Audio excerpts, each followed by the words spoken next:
welcome back to another episode of Good Girls Didn't Get the Memo. Over the past few weeks, we've been bringing you nothing but uplifting, inspirational women, and today is no exception. I'm very honored to have here today with us Charlene Lai, who will be discussing the launch of her new EP titled Private Vacation. Welcome, babe! So good to see you. It's so good to see you too, love. Oh man. In fact, Charlene and I have actually only met in person once. We were featured on the same EP titled Uprising, EP by Aliphatic, and her song was my favorite on the EP and my song was her favorite on the EP. Yeah. And I immediately knew that this is a girl that I could vibe with, because from the get-go we appreciated the art, we really supported each other, and I've been hyping her up on social media like nothing, and she's been doing the same for me. So it's really good when you have that authentic bond between females, and I thought I gotta get you on the show. Of course. Now, before I dash off with a hectic Q&A session, tell us a little bit about yourself. Who is Charlene Lai?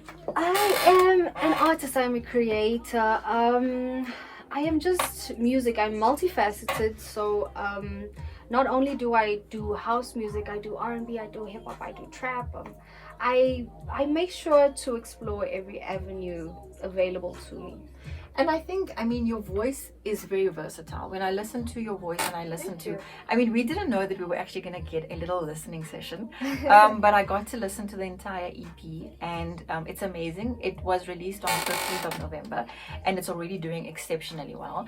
And the sound, even though it's very different to what we used to, still suits you. It was like you were born for this genre, the same way that you were born for the house music. So I love how versatile your voice is. Tell us what inspired the shift from house music to now a more R&B feel. I've always wanted to do R&B. I think because I grew up on R&B, and just how amazing it feels. It feels so real to me that I said, you know what, I can't be confined into just one genre of music. I have to explore everything else that I can. I'm an artist. Yeah. So, and you have to constantly recreate yourself. When we listened to your EP, it was very reminiscent of my high school days. I'm exposing my age now, but listening to Aaliyah, listening to... You're exposing both our ages now. But I got that vibe, and I was like, man, I heard these songs for the first time, but they feel like home. And I'm not sure if you were intentional about bringing that through, but that's exactly how I feel. And I'm pretty sure that the other listeners who have subscribed to your music feel the same way. It is a risky step, moving from house to R&B. Do you feel that? Are you... I don't feel like it's a risk to me, because like you say, I was definitely born for this genre of music. I think that's really all I have to say about it. I'm not afraid of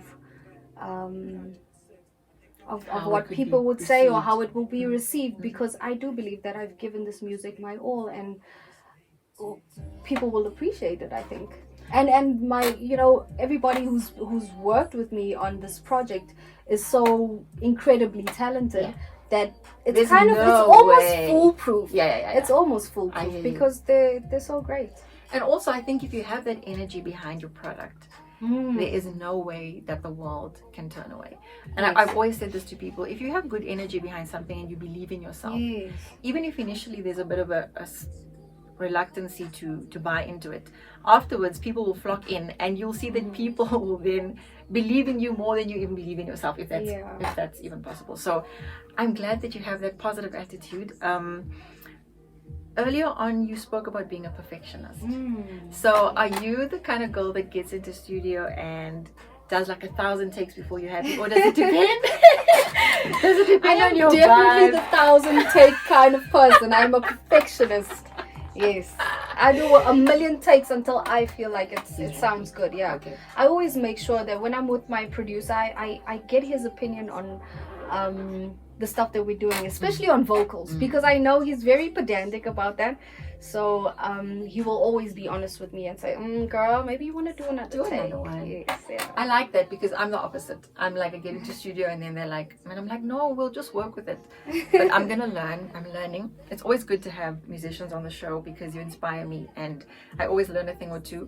You've been in the industry since 2008, or you've been involved with music? Yes, basically 2009, yeah. 2009. Yeah, that's when I officially started singing professionally, yeah. Wow. So that's 10 years. That's longevity.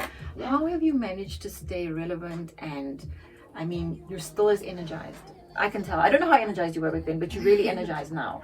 How have you managed to maintain that for 10 years?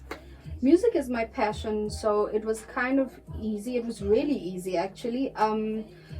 So much so that I didn't feel the years go by.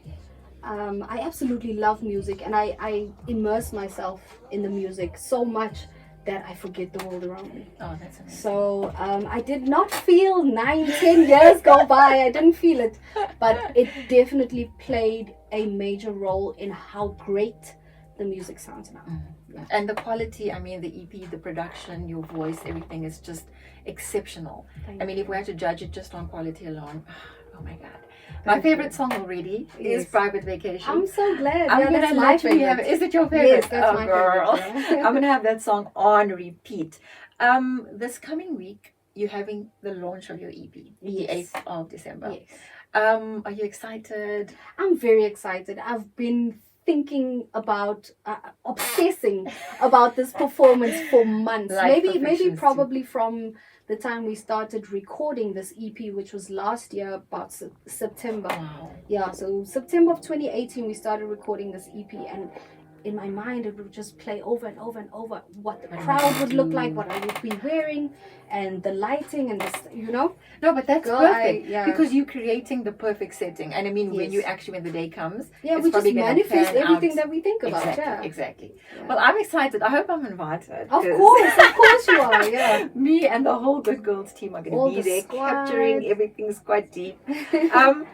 Before you wrap up, I'm very excited, and I'm sure that your EP is going to do phenomenal. But I want to ask you 3 questions, just off the top of your head, 1-word answers. Okay. 1 word to describe you.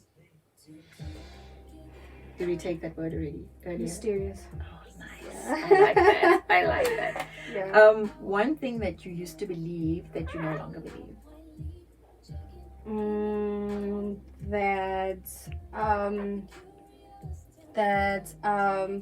Wow, this word escapes me. It's okay. That mediocrity sells. I no longer believe that. I believe that you have to put in the effort to achieve what you're hoping for, because mediocrity will only lead to mediocrity, and it will only get you so far. I mean, initially it might seem like, wow, this is the gateway, this is the passage, but it can only last so long because there's no substance behind it. I like that. I love that. That's a memo for the girls. And then one piece of advice that you want to give to other aspiring Charlene's or women in the industry, something that has kept you going for so long.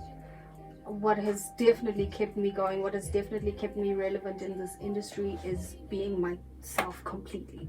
So if that was anything to go by, I would definitely say to anybody out there who's trying to do this music thing, just be yourself. That's amazing. Yeah. From one authentic woman to the rest of the world. We're so glad that you tuned in today. This was an amazing interview, and I'm really looking forward to what the future holds in store for Charlene.